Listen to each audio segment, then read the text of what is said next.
And I'm live. Finally. This is like the third time I've tried to do this. And I had connection issues the last time I did a live broadcast, so I have my Ethernet cable in. And yes, I'm playing with my hair again. Shit. I do this all the time. And yeah, I'm hoping this is better because last time it was like El Chaparino. It sucked. Oh man, did I hate that. Oh. And it was such a good video. I wanted to talk, and I was like, and then the screen would zoom out. I have my Ethernet cable plugged in this time, so I have a direct connection into my modem. We'll see how this works. I apologize. Comcast / Xfinity is not always the best when it comes to delivering that internet excellence they discuss. So anyway, boy, it is dark and gloomy outside. Well, gray and gloomy. It's not dark. But it is definitely gray and gloomy outside. It is kind of shitty.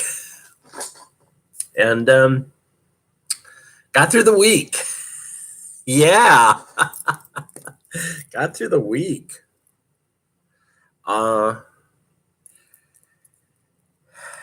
It really, like I said, it started out. It's been quite the week. I've been quite busy.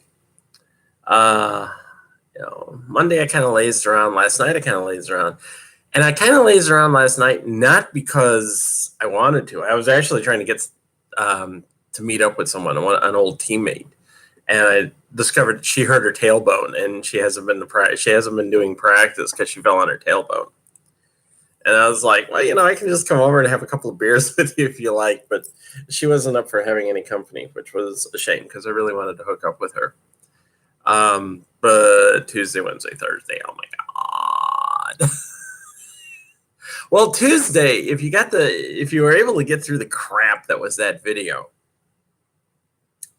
yeah, I got back into writing. Now, I haven't done much in the way of writing since then. Just a couple of, just little things here and there, but nothing major. I've actually been working on developing the timeline a little bit more for C and D level story. But this weekend, I'm going to get back into writing. I'm going to finish up the scene between Victor and Carrie. Yeah, I started that scene. Victor's taking Carrie flying at like 5 in the freaking morning on Christmas Day. You gotta love that. Okay, let's go fly. It's dark outside, Mr. Karalova. Yeah, I know. Don't worry, I know where I'm going. Just follow me. Zooms Carrie right into a tree. Oh, I'm sorry, Annie. I'm really sorry he didn't make it. Annie would probably be justified in lighting up her dad at that point. And she probably would, too. If she thought that her dad had anything to do with hurting or killing Carrie, oh, yeah. Those daddy issues that she's got. She'd show Daddy just how good a sorceress she was. Or is. Yeah. I would almost guarantee that if Victor did anything to hurt Carrie, yeah, Annie would have to show Victor just how good a sorceress she is. And she'd do it in a way that he'd remember it. Papa, I am not even going to lose a moment of sleep over what I'm about to do. What? She'd light his ass up. Yeah, she would. Might not be a good thing, but she would. But yeah, I've been thinking about stories. I've been working on the timeline, fleshing it out, because really the D level's not as fleshed out as I would like it. There's a lot of shit that needs to be done. And there's even some things in the C level that the more I think about them, it's like, I need to get this locked down. I need to get the time figured out. So yeah, I wrote a gigantic recap the other day, 3,400 words, and then 1,600 words in the novel. You know, that's 5,000 words in literally like 2 days' time. That's something I haven't done in a long while. And it felt good. It really did. It felt like I had the energy flowing through me again. And it was worthwhile. So let's see where this goes. I mean, another person again, one of my friends was like, "You need to be writing. You need to be writing. You need to be writing," and she wants to talk to me about getting shit out. And I'm still trying to figure out if I want to publish like excerpts and stuff anymore. She's telling me just publish your shit. And there's another part of me that's like, yeah, I'd like to put a Patreon up and do stuff like that. I don't know. I really don't. I'm kind of confused by it. I'm really kind of confused by it.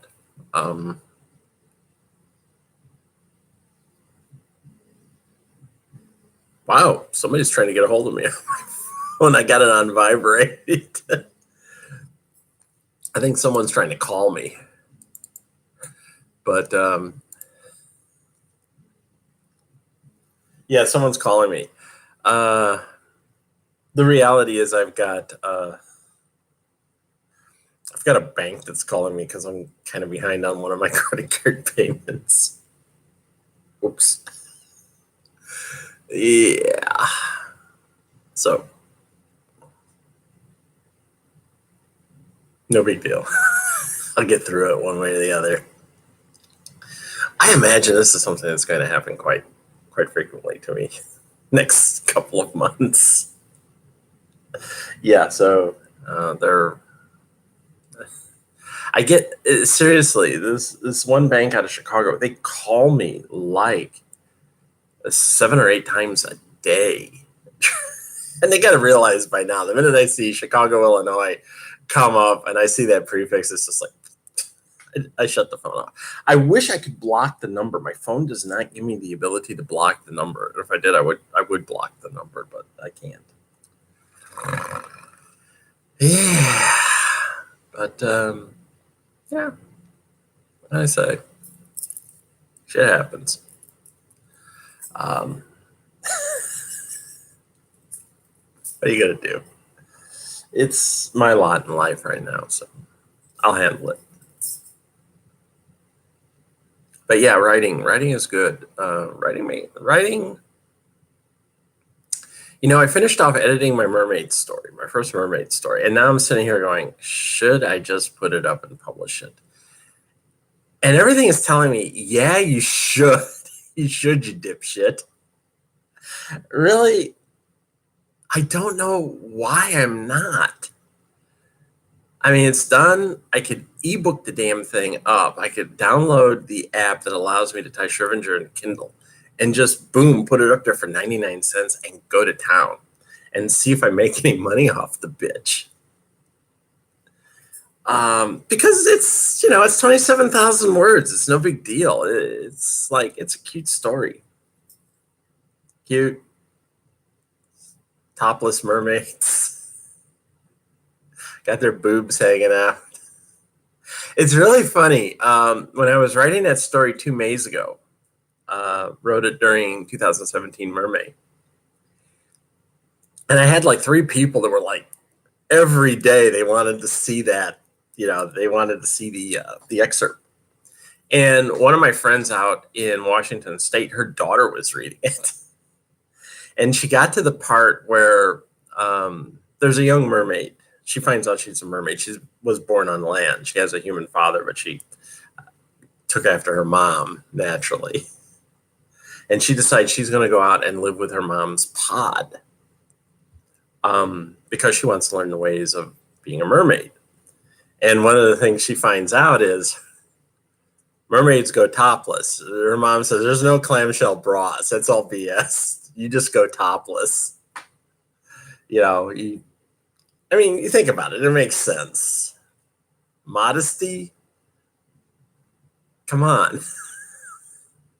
Who the hell is gonna wear clamshells, half clamshells on your boobs? Come on, ladies. Would you actually put a clamshell on your boob? I mean, a real clamshell, and tie the thing in place? Why? Especially if you're around all these other mermaids. I mean, it's like they've seen boobs. They know what they look like.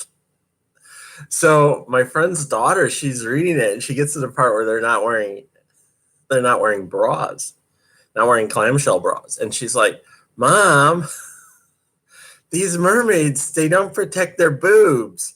What happens if a shark comes after them?" I'm like, well, if a shark comes after them, their boobs are probably the one part of their body they're not really that worried about protecting. They're probably swimming like hell to get away from the shark, Baby shark, baby shark. I had to do that. A baby shark. Baby shark. Mommy shark, mommy shark, I actually wanted to do that with my old team. I said we should get everybody together and do a baby shark video and have it go viral. And the number of players on my team were like, I don't want to be involved in that shit. Just kind of like, no, I don't want to do that. I had like 3 people tell me there's no way I would do that. Okay, let's not have fun. It's harmless fun. Baby shark. I love teasing people about that shit. Shark. Baby shark. Baby shark. Yeah. What else? Oh, I did see. I finally got around to watching Lady Bird, and I know Ren. I know where you live. I know what your city looks like now. Which side of the tracks do you live on? Yeah, that was actually a good movie. But after a while, I was like, yeah, I get it. It's really shitty and boring where you live. Try growing up in some like hellhole I grew up in, where it was funny. Where I grew up in Northwest Indiana, we were like out in farm country.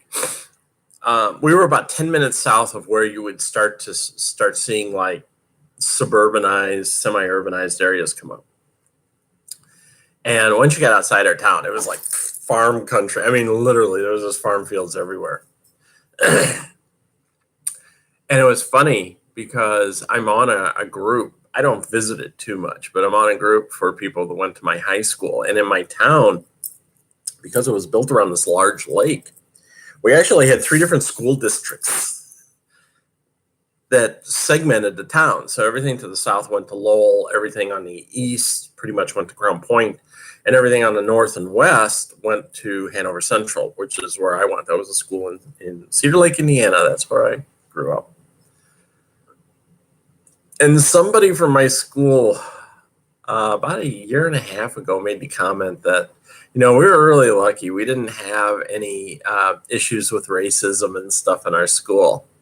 I was like, there were like 3 black people that lived in Cedar Lake when we were growing up. Of course, we didn't have racial issues.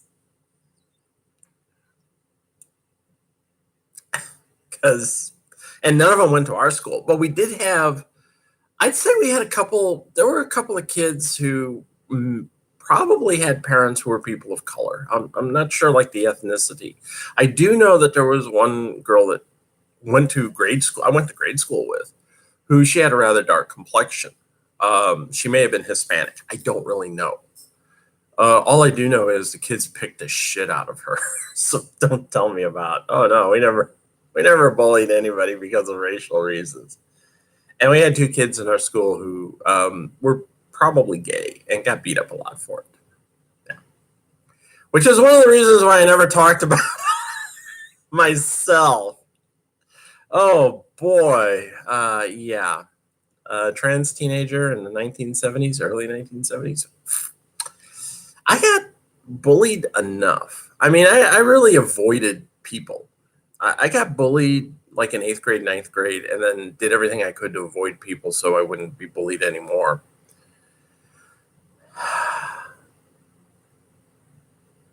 But man, if I had ever come out, told everybody, I'm really a girl, I'd have just gotten this shit kicked out of me on a regular basis. Yeah. What can you say? So, yeah, anytime somebody says from our school, oh, we didn't have any racial problems, that's because the school was like almost 100% white. Of course, we didn't have any racial problems. Jesus.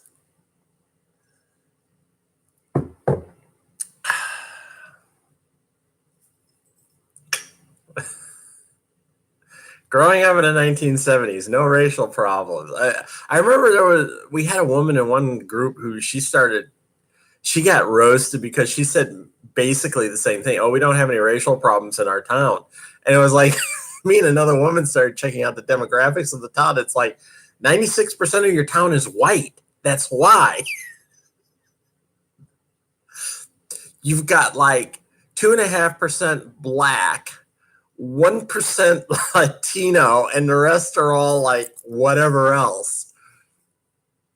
Of course you don't have racial problems. And the woman was like offended by the fact that we said, you don't have any racial problems because 96% of the people that live there are white. So the people of color are sort of like, I'm not going to open my mouth. It's all these fucking white people. And she couldn't get it. She really didn't. She couldn't get it. And she ended up leaving the group because she thought we were picking on it. It's like, when you're that myopic, that's a perfect example of white privilege. When you're that myopic that you believe the town is good because you don't have any racial issues, but you ignore the fact that 96% of the town is white. And the other 4% probably don't want to open their mouth because they know, what sort of shit can happen to them. And then you get offended because it's pointed out and you're like, well, that doesn't make any sense. That doesn't make any difference. Yeah, it does. Yeah, it does. Oh, yeah. Seriously, it does. That's like saying, well, 98% of the people who live in our town are straight, but we don't have any problems with LGBT people. Yeah, because the other 2% of us are keeping our mouths fucking shut. That's why you had people living in the closet for so long, because it's the moment you come out, it's that 98% jumps on your ass and like, you're gay, or you're a lesbian, or worse yet, you're trans. Oh my God. You need to be beaten. Yeah, that shit happened. That shit happened a lot. So, it was that 98% who made the fucking rules in the psychiatry books that said homosexuality, lesbianism, bisexuality, and transsexualism, as they called it. Those are all, you're nuts. They're all psychological aberrations. So we need to treat you for that. LGBT people didn't make up those rules. The straight people did. Yeah. Straight people made up those rules. We didn't make those rules up. Nope. So, yeah. There you go. I'm off on a tangent. Boy, this is a lot of fun. 20 minutes in and I'm already ranting and raving about shit. Well, let's. Oh, wait a minute. Is there Derby again to talk about? Yeah, actually, there is. I do have Derby. I do. Yeah, I finally went to my first 2 practices with my new team, Dutchland Derby Rollers. Yeah, I'm down there now. It's a nice little drive. Round trip is about, I know some of you are going to cringe when I say this. Round trip's about 75 miles. Yeah, it's about 36 and a half miles one way. So it's a nice drive. It's about 40 minutes to get down there. I know some of you are probably looking at this video right now going, oh my God, Cassie, are you insane? Yeah, a little bit. But actually, it's good. I'm having to start over again. I don't imagine I'll be in the beginner's class for long. They call them skater tots. Yeah, I'm a tot. I'm the oldest fucking tot in the world. They call us skater tots. I don't imagine I'll be there long. I hope not, because I'm already we're doing shit. I'm kind of showing that, yeah, I do know how to do this stuff. Because one of the things we had to do was we had to glide across the rink on one foot. And I just zoomed across the rink. Even one of the women who was teaching us, she saw me coming and her eyes just got real big. Like she was like, oh my God, how fast are you going? And I did a transition turn and got on my toe stops and stopped. And yeah, I can do that. So I was actually invited. We had a big class on Wednesday night. We had 14 people show up, and then Thursday night we only had 8 show up. I hope that's not an indication of people dropping off. And then we don't have practice tomorrow, which is good because it's Doctor Who. It's going to be on first episode with the 13th Doctor. I was actually worried about that because we get out of practice at 12:30 and the global simulcast. The only time they've ever done a global simulcast before was for Day of the Doctor, the 50th anniversary showing. And so 1:45, and it's going to last for 75 minutes. It goes from 1:45 until 3:30. So, yeah, 75 minutes. No, is that 75 minutes? It's longer than that. It's more than an hour and a half. Yeah, 90 minutes. It's hold on. It's an hour and it's 105 minutes. So yeah, 105 minutes long. I mean, we're getting a movie out of this one. So yeah, it's because Lancasters. I gotta learn how to pronounce Lancaster. I always say Lancaster. They say Lancaster. I'm gonna get dinged on that shit.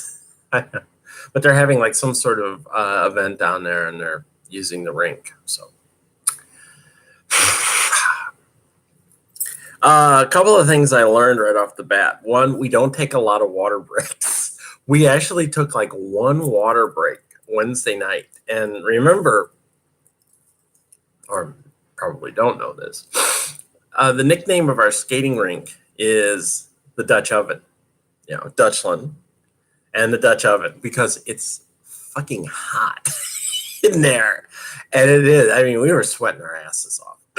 In fact, we were hitting wet spots on the floor Thursday night when we were doing stuff. And I mean, I was even plowing it. It's I'm hitting water with my wheel and my skate is sliding out from underneath me. And I told someone, I said, it's from sweat. It's from people sweating. It's dripping down onto the floor. So yeah. And I told them I've been in scrimmages or drills where there's so much sweat on the track, we have to stop what we're doing and wipe it up, because especially if it's in a turn, you're going into a turn, all of a sudden you hit a wet spot and you go flying. So yeah, I'm starting off. I was invited to do cardio with the team on Wednesday night, and I'm sitting there looking at what they're doing, and I was like, I had absolutely no idea what the drill was. Somebody said it was like they call it the endless push drill, and I couldn't figure it out. So I declined. I told the coach afterwards. I said it wasn't that I didn't want to go out. I didn't understand what you guys were doing, and I said I didn't want to be that person out there going, what is this? What is going on? So next Wednesday, or I should say this coming Wednesday, if they do cardio and that's something I recognize, I'll jump in because I really want to get back into cardio. I want to get my speed and endurance up, and this is the only way to do it. The way they do stuff is a lot different than the way we did it at Hard. So, and one of the things I noticed when they were doing cardio is they switch directions. They'll do like 20 or 30 laps in one direction, and they'll stop and do it in the other direction. And that's actually something that's good for you as far as a skater is concerned, because then you don't overdevelop one side. Since we skate in a counterclockwise position all the time, your right side tends to get more developed than the left. It goes without saying. So I noticed that what they would do is they would do like 20 laps counterclockwise, and then they'd stop and do 20 laps clockwise. So they're keeping their development balance. And they even did that during the push drill. They went around and pushed in counterclockwise direction, then stopped and went back. One of the things they also wanted us to do is hydrate before coming to practice. I mean, like they said, you're only going to get one water break, maybe two. We actually had like 3 water breaks on Thursday, and I think that's because our normal coach wasn't there. But yeah, our one coach, and she was really adamant. She's like, if you're going to stop and take a break, you have to ask coaching for permission first. So like Wednesday, I drank 100 ounces of water because our coach said, here's how you figure out how much water you need to drink. Take your weight, divide by 2. That's the number of ounces. I'm like 235, okay? So technically speaking, I need to drink like 110 to 120 ounces. I drank 100 ounces before going to practice. My God, is that hard to do? And when you figure it out, for those of you who live in a country that doesn't use imperial measurement, which is to say the rest of the world outside the U.S., I ended up drinking 100 ounces before I went to practice, and I ended up drinking 40 ounces at practice. So I drank 140 ounces total. That is 4.14 liters, which is like 1.1 U.S. gallons. That is a lot of water. And people, of course, were asking me, how many times did you have to go and pee? I had to go pee plenty. I actually peed before I got out on the floor. But once you start practicing, once you start skating, it all comes out in sweat. I mean, you don't have to worry about peeing. It all comes out in sweat. That happened when I went down to the Lacey Knight Clinic. I did Lacey Knight's clinic, and I drank 100 ounces of water during the clinic. I mean, we were going at it that hard, and you have to stay hydrated. So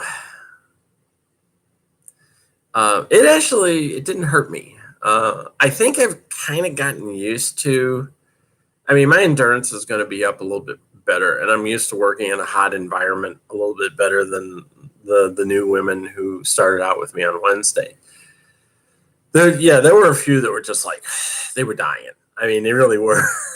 They were dying.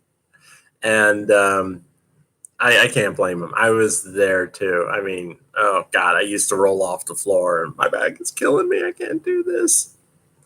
I used to roll off the floor all the time because my back was killing me. And I had no endurance. Now so I'm much better. And there's already like 2 or 3 people I've gotten to know pretty good. Not know, but I kind of know them by name. So when I'm at practice. So one girl actually said she started out trying out for Derby like 5 years ago, and then, as she put it, my life went to hell. I didn't ask her what it was, but I was just like, yeah, I can understand that. I'm kind of in that spot right now. But they said, they know I'm down from another league. It's been pointed out that I used to skate with Hard, and now I'm down with them. So, and I may be filming next week. I explained to one of my coaches, I said, I used to film Hard spouts all the time, and I used to take photos and stuff like that. And they were like, yeah, we haven't filmed a bout in years. And I was like, well, here's your chance. Here's your chance for filming. And guess what? I'm free, because I'm part of the team. So I said, I have all my own gear. I have my own tripods. I have all my own gear. I'm more than happy to come down and film for you. So they said they'd talk to the bout coordinator and see about that. And the bout they're playing next Saturday, they're actually playing another team that I know, Keystone, and I know the coach on Keystone, and it's their first legitimate bout. So I'm gonna kind of impress. It's like, I'm sure Keystone would like to have video of this, so let me film. Yeah. And if they okay it, I'll let the coach from Keystone know. I'll say, hey, guess what? I'm filming your bout, so don't worry, you'll get the link. But I even asked them, I said, do you guys have a YouTube channel? And they're like, no. And I go, oh, we need to fix that. So I'm actually going to make that recommendation. It's like, you need to have a YouTube channel. You need to have a presence out on social media. It helps. It really does. So, but practice is good. I talked with my coach. I said, yeah, I'm going to certify before the end of the year. It's going to happen one way or the other, dude. And she's like, yeah, it's a good goal. And she knows I don't have that much to do, I hope. It was like, we'll just check off stuff as you do it. So I've been doing all sorts of stuff, even skating backwards. It's like I can skate backwards. Transition from either side. Can't do reverse crossovers. And it's just like, really can't. So, but my plows are getting better. Seriously, my plows, I'm actually plowing. Can't plow at high speed, though. I don't know what that is. But then normally what I'll do is I'll just slow up enough and then do a transition stop, which I'm really good at doing. So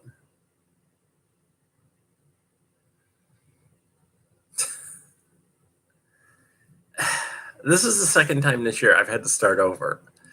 There is I won't lie, there's a bit of frustration here, but I'm sure I'll get through this point rather quickly. I was reminded last night, it's sort of like the Stargate SG-1 episode, Window of Opportunity, where Colonel O'Neill and Teal were caught in a Groundhog Day style time loop. And stuff at the beginning, it took them a while to figure out things. So by the time they were in the loops further and further and further down, they were like, translating Latin and other things like that, because they'd already had like months of study. It's the same thing with Groundhog's Day. Bill Murray's character became a concert pianist virtuoso, basically, because he kept going back to get piano lessons and he was improving every time. So there you go. And also in Groundhog's Day, Bill Murray, it's been estimated that he was actually in the loop for 10 years. How would you like that shit? Reliving the same day over and over again for 10 years. Damn. And you can't kill yourself. Well, you could. He tried. but you always kept coming back. So it's like, it took me this long to get my basic skills down the first time. And then it took me this long to get my basic skills down the second time. And I'm hoping it's going to take me this long to get all my skills down and certified this time. It's like you're starting over again. And I can remember I'm the one that said, I'm not going to do this for more than a year. And here we are coming up on a year and 5 months. So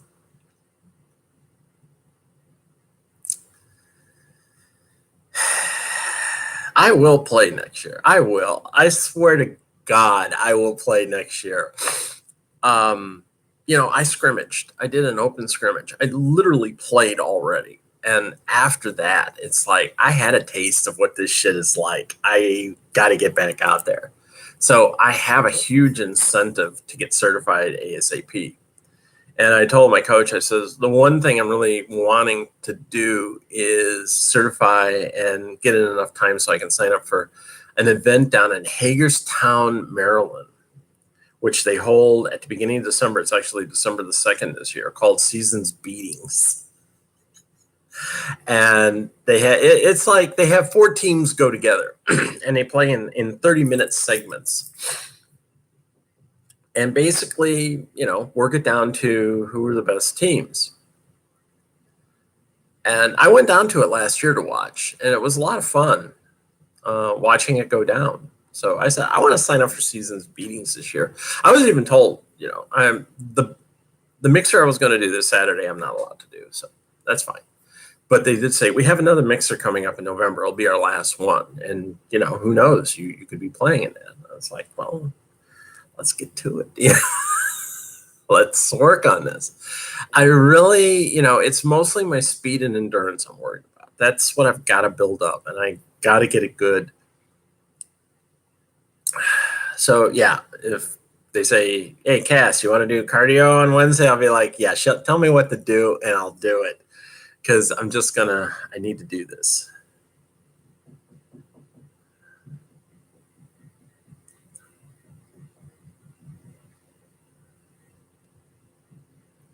That's me, willing to do everything. And I'm also, I got to get new merch.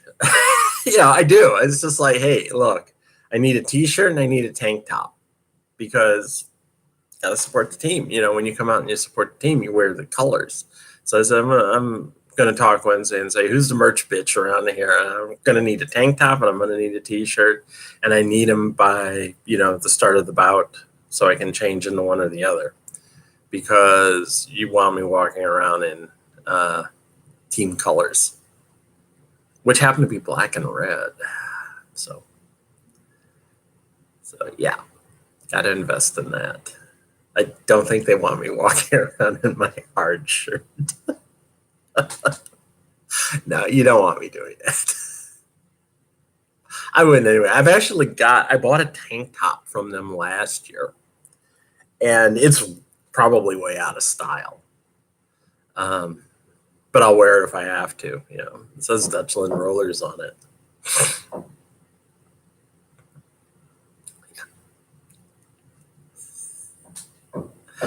So there you go.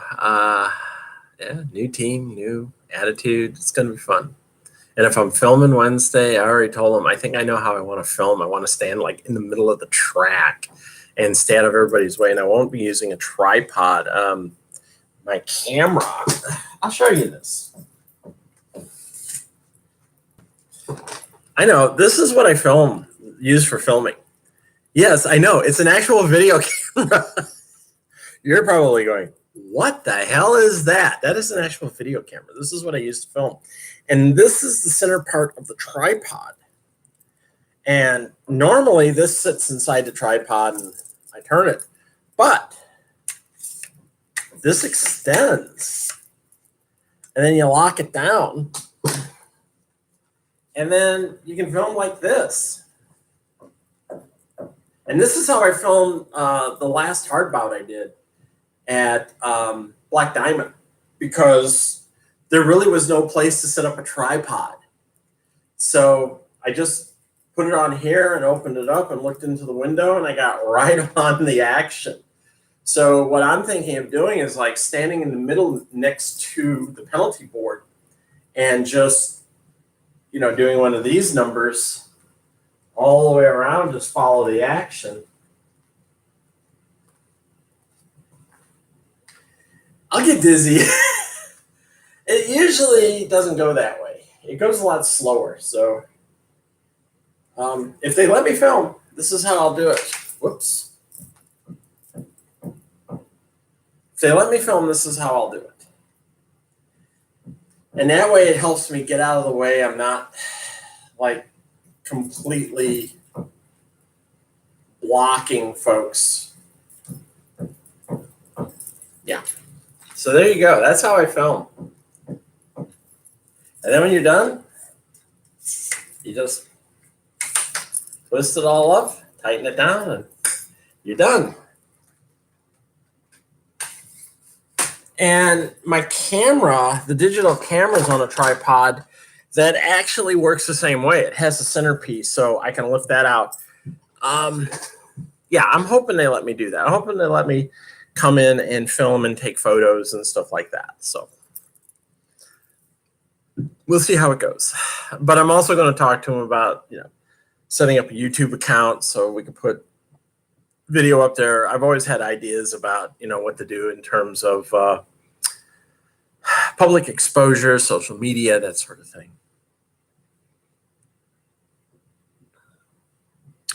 Yeah. There you go. That's how you do it.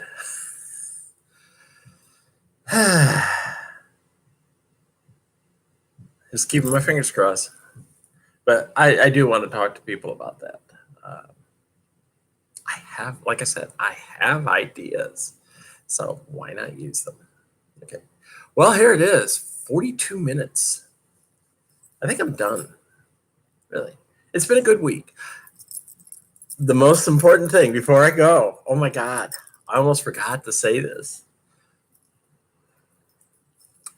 I may have a date.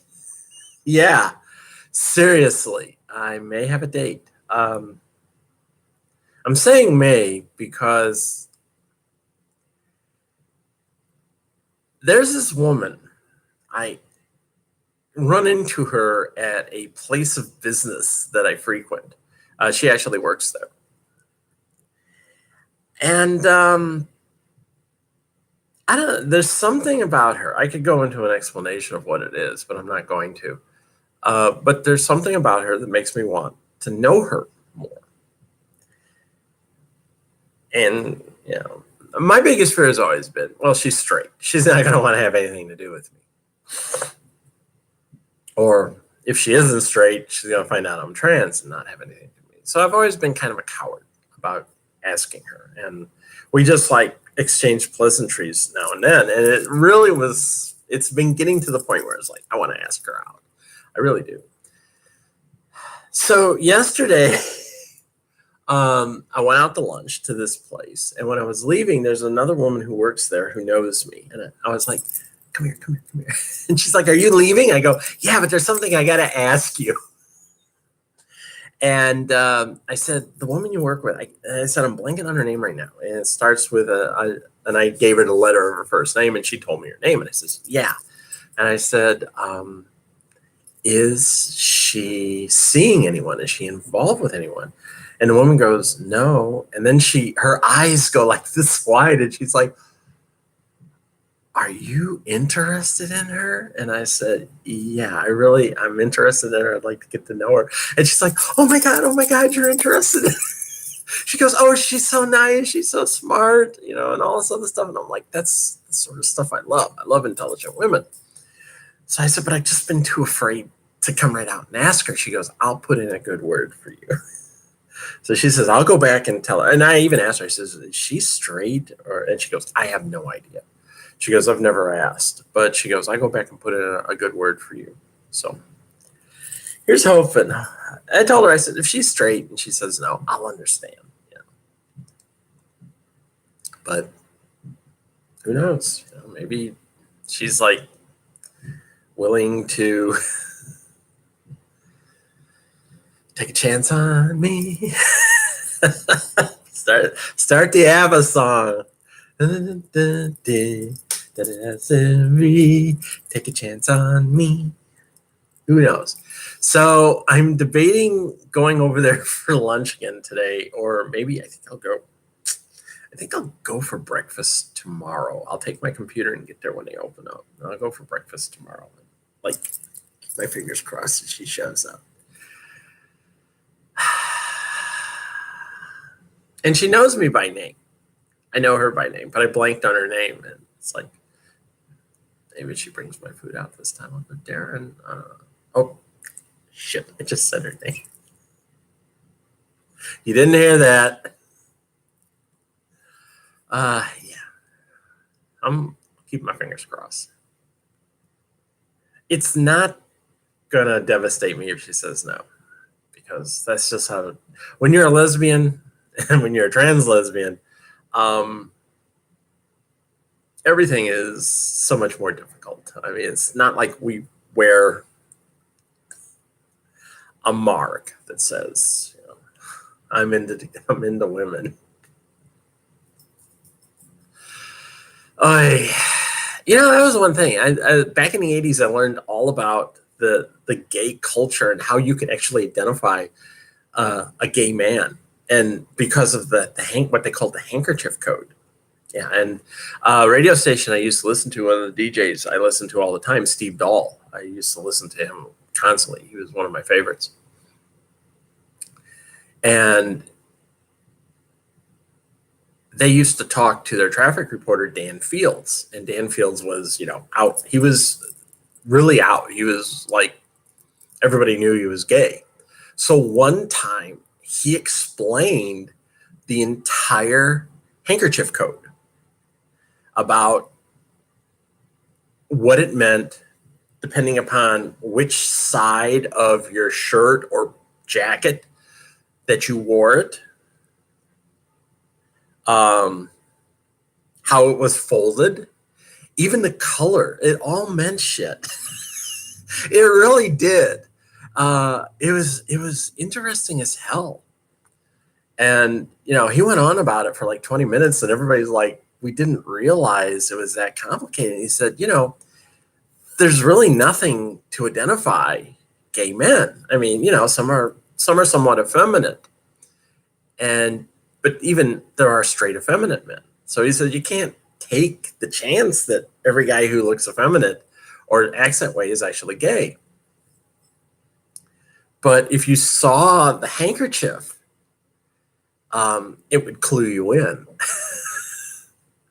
And it was really fascinating about how the whole code went. I can't remember any of it now. I'm sure it's on the internet. If I look it up, I'm sure it's on the internet. But yeah, it was like, wow, there's a way of identifying each other. I always joke that there's a handshake and there's hand signals for lesbians.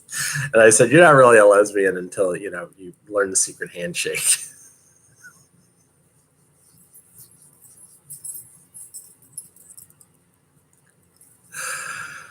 Which is not true. You don't get to be a lesbian by learning a secret handshake. It doesn't happen. It doesn't happen that way. It's like all of a sudden, oh. We like to joke a lot about it. So maybe I got a date coming. I'm really excited. I hope so. Who knows? We'll see.